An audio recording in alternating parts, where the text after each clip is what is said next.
As you may have already figured out, the title of this podcast is an oxymoron. It's a contradiction in terms, on making no effort.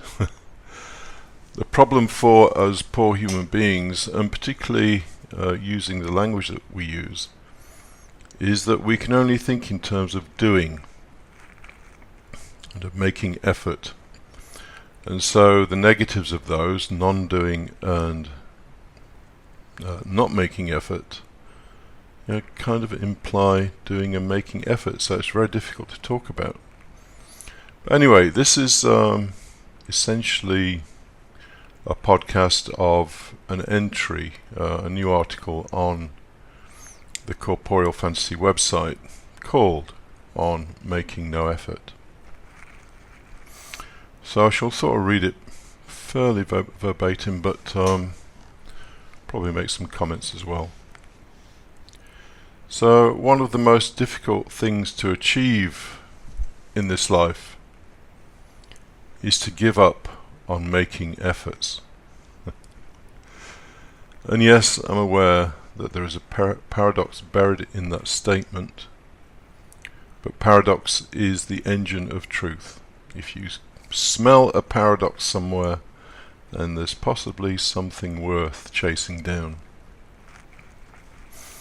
In any case, by the time we become young adults, we have learned that the only way to achieve anything is through effort. School, at work, seduction, physical training, and so on. In fact, everything we do is driven by a goal, an idea of achieving something. All desires are driven by some idea of an end point. And that end point may be having a meal, so we go and cook, or some training to get a better job, whatever it is, we're driven in this kind of way. So, as I've mentioned many times in podcasts and on this blog, virtually all our efforts are driven by the will to life, or the survival instinct. And I've talked extensively about this in other podcasts, so if you want to get more of what the will to life is about, go and listen to some of the other podcasts. The will to life is essentially an unconscious and unconscionable force that causes all creatures to strive to continue in their existence and to breed, to continue the species. So, if we had no reflective consciousness, we would behave as other animals and simply strive to exist and rear our young and then die. And you don't have to be Albert Einstein to realize that our lifespan is sort of geared around rearing the next generation. So we get to the age of maybe 20 or 30, we have kids, get them off our hands, by which time we're 40 or 50 or maybe even older these days. And at which point health starts to decline, our facilities start to decline, and we eventually die, having served the purpose of nature of delivering the next generation. Unfortunately, or fortunately, depending on how you view it, we do have a reflective consciousness. We can form concepts and think about things, which seems to be quite unique in the world of animals. And so we can look at our life and ask whether we simply want to be a slave to nature, driven by desires, suffering the emotions that are a result of these desires being fulfilled or otherwise. And in actual fact, we're always going to be a slave to nature. We don't have any choice in that. But as Spinoza and Gurdjieff and various other people have said, you can either be a conscious slave of nature or an unconscious one. So you either suffer consciously or you suffer unconsciously. It's your choice. Well, actually it's not your choice. Many people will not be aware of these things, and so they don't really have any choice. Once we have identified desire to be the root cause of our suffering, and that all desires derive from the desire to live, the Buddhists nailed it when they said, All our suffering comes from the desire to exist. Think about it. It's kind of obvious, but actually it's very profound as well. We can then make efforts to understand these desires, the emotions, and how we might be less affected by them.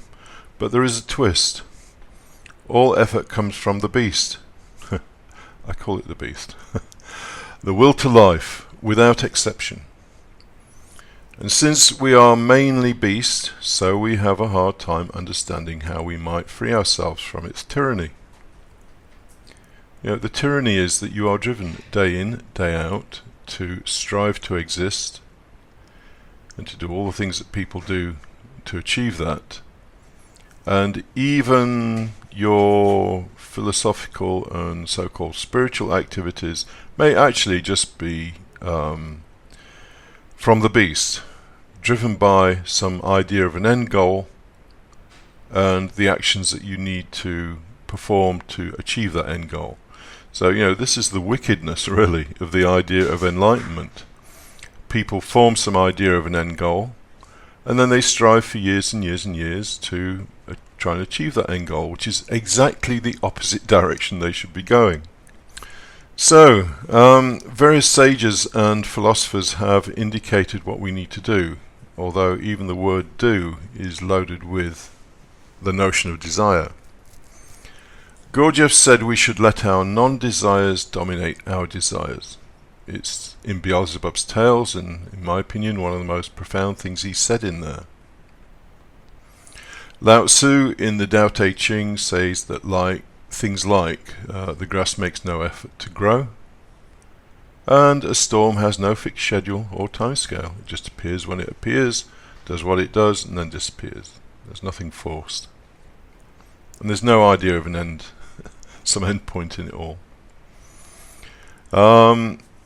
Many Gurdjieff groupies interpret his statement of non-desires should dominate desires to mean that they should do the things they do not want to do.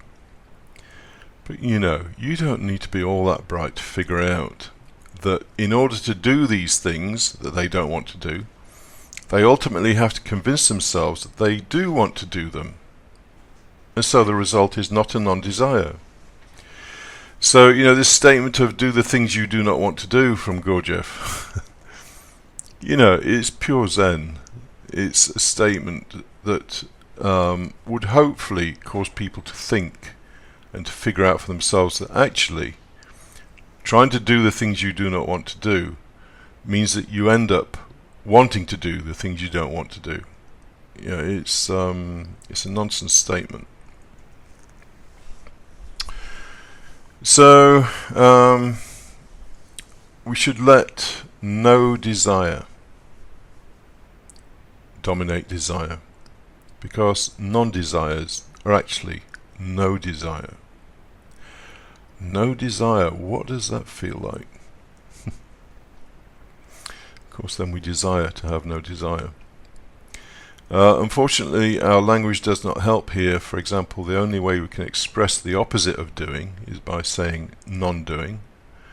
Non-desire, non-doing, and by implication, no effort is where we should go, but oh dear, the word go implies action. Seems like we're in a trap. Since we can only think in terms of doing, of effort, of goals and preferred states. And so we find people chasing after enlightenment, moksha, mindfulness, and any number of other seemingly preferred states. And by the way, for those people who practice mindfulness, mindfulness is the end result of something. It's not a cause of something. You can't practice mindfulness. You are either mindful or you are not. You can't kind of fake it. Anyway. Fortunately, nature cannot hide its intentions and its deceptions. Its most obvious deception is the inbuilt sentiment that every creature has, that it is the center of the universe. This leads inevitably to a sense of self-importance, and each creature experiences itself as the only thing that matters in the whole world.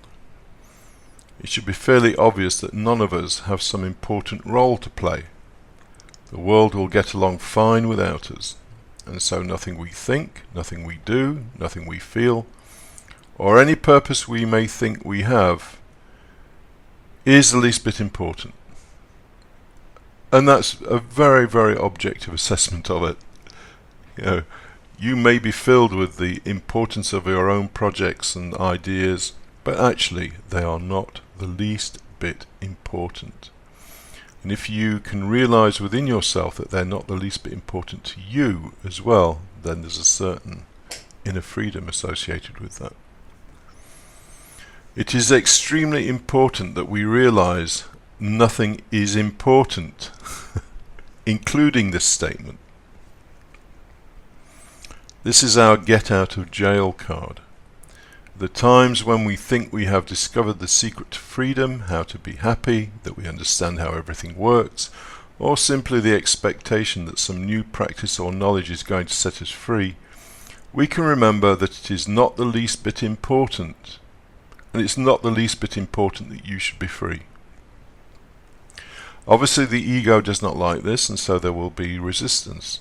But if you remember that the resistance is also not important, and that your so-called efforts are not important, then you may indeed get a taste of inner freedom.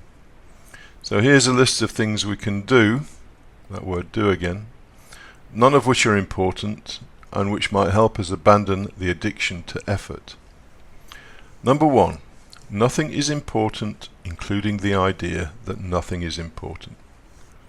Number 2, it is not the least bit important that you should recognize when you have a gaining idea. The idea of gain is our default mechanism for doing things. When you see you have attached some idea of gain to an action, simply acknowledge it and move on. Do not try to resist the gaining idea, because then you simply create another gaining idea to stop the gaining idea. Number 3, do not resist anything within yourself. If you see ambition in yourself in the work environment, or ambition in your play, or ambition in your relationships with others, just observe it and let it be. In fact, if you see anything going on within yourself, greed, anger, whatever it is, just observe it and let it be. To resist these things would mean that you take them seriously, and that you have decided that there is a preferred state. There is never a state that is preferable to the state you are in right here and now. Number 4, finally, remember that all efforts come from the will to life. If you see yourself making efforts, then just observe them and move on. To make efforts to try and eliminate effort is the ultimate folly.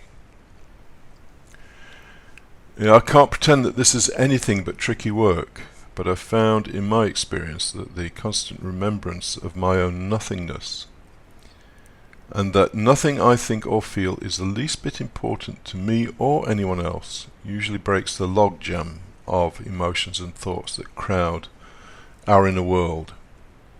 But breaking the logjam isn't important either. Finally, a word from Lao Tzu. A good traveller has no fixed plans and is not intent on arriving. But guess what? Lao Tzu isn't important either.